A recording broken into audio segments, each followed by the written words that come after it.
Mga kabombo Castor Nation, ilang araw na lamang po bago ang Valentine's Day. Meron na po ba kayong plano? Heto, meron pong mga iba't ibang paraan ng pagdiriwang ng Araw ng Mga Puso dyan sa may South Sudan. Alamin po natin yan sa sinandang special report ni Bombo Jan Flores.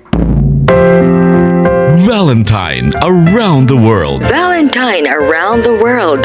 Bombo Radio will give you a glimpse on how Valentine is celebrated in other countries around the world. 사랑해. Eklipade. Я тебя люблю. Valentine around the world on Bombo Radio.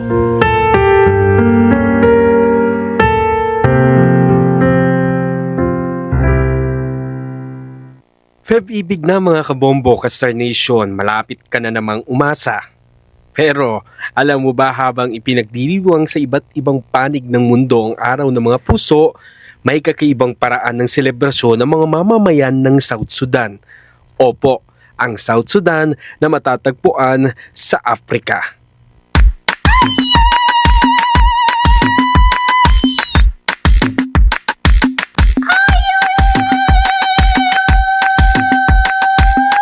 Welcome to South Sudan.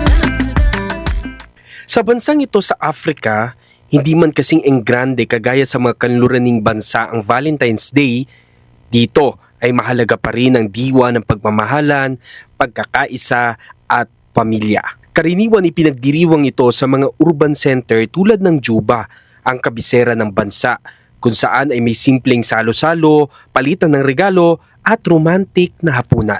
South Sudan, kasi nga ako ngayon nandito sa may malayo, dito sa lugar namin marami pa talaga yung mga tribes. Pero doon sa capital city, kahit paano naman maayos na doon eh. Kaya magkaiba yung buhay doon sa capital city at dito. Sa capital city, pag Valentine's, hindi naman talagang sineselebrate, pero alam ng mga taga roon. Dahil napapanood naman nila sa mga movies, yung sa ganyan sa TV, napapanood nila yan. Kaya yung iba, mga nakikigaya rin. Kagaya nung nandun ako sa Toyota, yung mga ibang kasamahan namin doon, mga babae, pag Valentine's, nagsusuot din sila ng nung red. At kasama na rin doon sa mga biruan, yung mga, siguro may kadate ka ngayon ngayong Valentine's, yung mga ganun ba, alam nila yon. Dahil nga, sunod na rin sila sa mga kung ano yung napapanood nila sa mga TV, mga ganun, sa mga movies. Pero ilan lang daw ang gumagawa niyan dahil ayon kay Bong Garcia na mahigit 10 taon nang nagtatrabaho sa South Sudan ay marami pa rin sa bansa ang nasa tribo na karaniwang hindi alam ang ganitong mga uri ng selebrasyon. Dahil dito yung mga babae dito karaniwan na yung forced marriage. Mga bata pa lang pinapakasal na kapalit ng mga baka. Kaya yung sasabihin nating affection para doon sa mga mahal sa buhay, mahirap ipaliwanag dito dahil dito nga ganun yung kultura nila.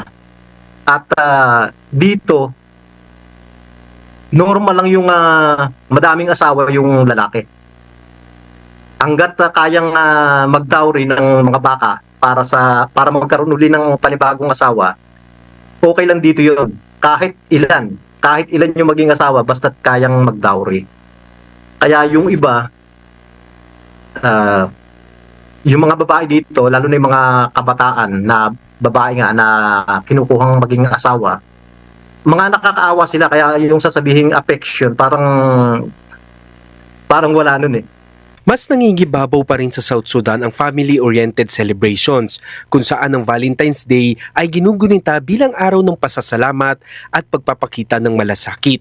Hindi lang para sa mga magkakasintahan, kundi para sa pamilya at komunidad. Sa kabila ng mga hamon na kinaharap ng bansa sa mga nagdaang taon, nananatiling buhay ang pag-asa at pagmamahala ng mga South Sudanese. Patunay, ang pag-ibig ay walang hangganan at walang pinipiling lugar. Ang mga pasyalan doon sa capital city, meron dong mga hotels na sa may tabing ilog ng Nile River. Yun lang yung mga pinakapasyalan.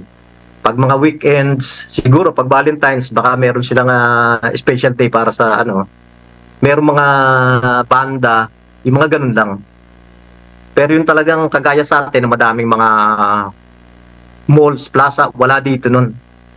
100 Pilipino lang din daw ayon kay Bong ang nasa South Sudan na karaniwang kalat sa buong bansa na nagtatrabaho sa iba't ibang mga NGO na pinipili pa rin ang pag-alala sa araw ng mga puso. Ako po si Bombo Jan Flores at ito ang special report ng Bombo Radio Philippines para sa araw ng buwan ng mga puso.